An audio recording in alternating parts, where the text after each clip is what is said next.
Monday morning hit like it always did. A blur of students running late, teachers yelling, and Haruto almost face-planting twice before he even reached the school gate.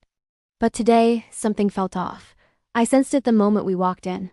The hallways were buzzing with whispers, a storm brewing just under the surface. "Did you hear?" Someone murmured. "She's back."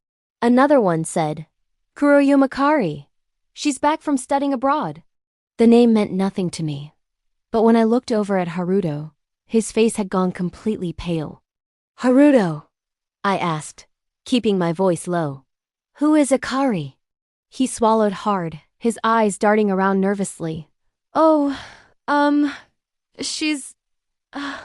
friend." He said the word friend with the same tone guys use in romance dramas right before their world explodes. That's when the classroom door slammed open. Slam. Every single head in the room whipped around. Standing in the doorway was a girl with long, inky black hair and sharp red eyes that looked like they could cut steel. She was absolutely stunning, in a terrifying, I might throw you off a rooftop for fun kind of way. Her gaze scanned the room for a split second before locking onto Haruto.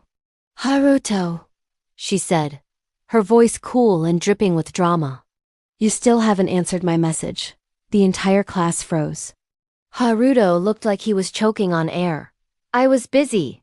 Actually, I lost my phone." "Actually, it exploded." "It didn't explode," she cut him off, her expression completely deadpan. "I tracked it." I blinked, genuinely surprised.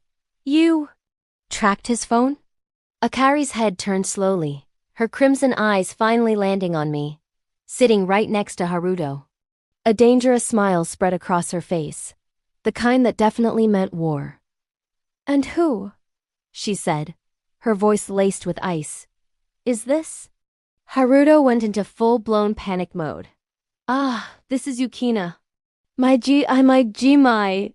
He was stuttering, on the verge of a complete emotional meltdown. I decided to save him. "His girlfriend," I said calmly, meeting her intense gaze without flinching. Akari's red eyes sharpened, narrowing into slits. "Oh, girlfriend?" Suddenly, the temperature in the room felt like it dropped 10 degrees. I could see some of our classmates literally starting to take cover under their desks as if it were an earthquake drill. The battle lines had been drawn. At lunch, Haruto and I tried to find a quiet spot in the courtyard. We had just sat down when, like a jump scare in a horror movie, Akari appeared out of nowhere. "Haruto," she said, her voice sickeningly sweet. "You forgot your lunch at home. So I made you one." She held out a bento box, so perfectly decorated it looked like it belonged in a magazine. There were pink rice hearts, little sausage octopi with smiley faces, and even a tiny edible message that read, "Eat well, Haruto." Haruto's face turned bright red. "Oh, thanks, Akari, but I already..." Right on cue, I opened my own lunchbox. Inside was a tragically burned egg, a rice ball that had suspiciously melted into a shapeless blob, and a note from my mom that read, "Sorry, Yukina. Cooking is hard." Akari smirked, looking like a villain who had just won the first round. "Perhaps," she said, leaning forward conspiratorially, "Haruto prefers a girl who can cook for him?" I just smiled politely back at her. "Perhaps," I replied, my voice even. "Haruto should choose the lunch that won't poison him." Haruto froze, stuck between the two of us, holding both bento boxes like they were ticking bombs. Maybe we can just share." Both Akari and I turned to stare at him.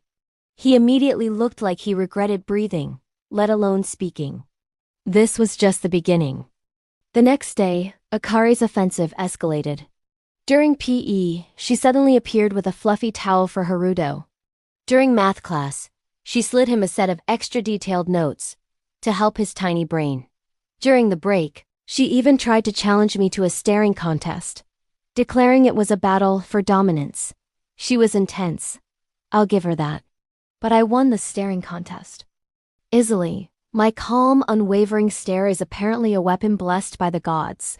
Still, Akari wasn't one to give up. After school, as I was getting my shoes from my locker, she stepped directly into my path, blocking my way. "I want to be clear," Akari said, her arms crossed. I've known Haruto since we were in middle school. I decided a long time ago that I would confess my feelings to him once I returned from studying abroad. I just blinked, keeping my expression unreadable. I see. So, she continued, her confidence radiating off her like heat. If you think I'm just going to give up because you got here first, you're mistaken. I tilted my head slightly. Then I took a step closer to her. Close enough that I could see my own purple eyes reflected in her fiery red ones. That's fine, I said, my voice soft. But Haruto already chose me. Akari froze, her confident smirk faltering for the first time. I let a small, sweet, and absolutely victorious smile grace my lips. Good luck, though. With that, I walked past her, leaving her standing there completely stunned. A moment later, I heard her stomp her foot in frustration. This isn't over, she yelled. Meanwhile, where was the cause of all this drama? I spotted him waiting at the front gate, waving both of his arms frantically like a human windmill. Yukina! Did you see? I didn't trip even once on my way here. And then, as if on cue, he tripped on the very last step and face planted right onto the pavement. I saw Akari sigh dramatically from behind me. Oh, Haruto. I hurried over to him, helping him up with a soft smile. Well, I whispered, just loud enough for him to hear. At least you didn't trip while flirting with her. From a few feet away, I heard Akari growl quietly. Oh yes, the war had only just begun. Thanks for watching. If you want to see what happens next in this chaotic love triangle, make sure to like, subscribe, and hit that notification bell. See you in the next chapter.